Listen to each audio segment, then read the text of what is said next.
Pinapurihan ng ilang senador ang pagsusumite ng Malacanang ng panukalang Bangsamoro Basic Law.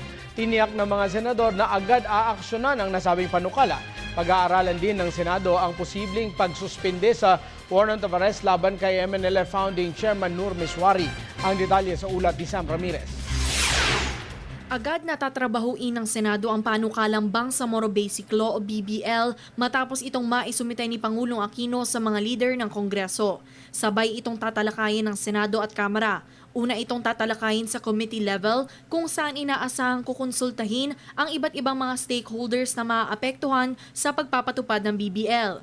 Sa Senado, magsasagawa ng joint committee hearing ang Committee on Local Government na pinamumunuan ni Senator Bongbong Marcos, katuwang ang Committee on Peace and Unification na pinamumunuan naman ni Senator Teofisto Gingono III. It is simply an understanding that there are differences in culture, in religion, in law, and that how to incorporate that into the larger system of government that is the Republic of the Philippines.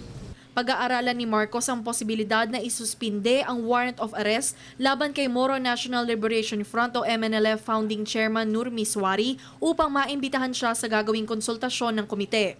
Magugunit ang pangunahing rason sa paglusob ng mga tagasunod ni Miswari sa Zamboanga City noong nakaraang taon ang paniniwalang na baliwala sila sa isinusulong na peace agreement.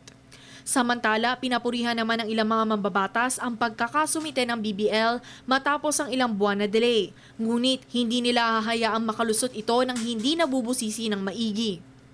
Bilang miyembro ng Committee on Local Government, susuriin ni Senator Grace Poe kung papaano makakabenepisyo ang BBL sa pangkabuhayan ng mga kapatid nating Muslim at lumad. Siyempre yung equitable distribution, tapos kung talagang makakatulong ito mag-generate ng livelihood para sa ating mga kababayan, paano ang accountability, di ba, ng bawat departamento. Si Senator J.V. Ejercito naman naisiguruhin na alinsunod sa konstitusyon ang panukalang BBL.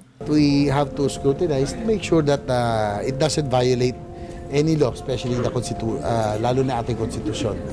We just have to make sure na wala tayong tinatapakan o nilalabag sa ating batas. Pinangako naman ni Senate President Franklin Drilon na susubukan nilang maipasa ang panukalang Bangsamoro Basic Law sa unang bahagi ng 2015. Para sa Telebisyon ng Bayan, Sam Ramirez.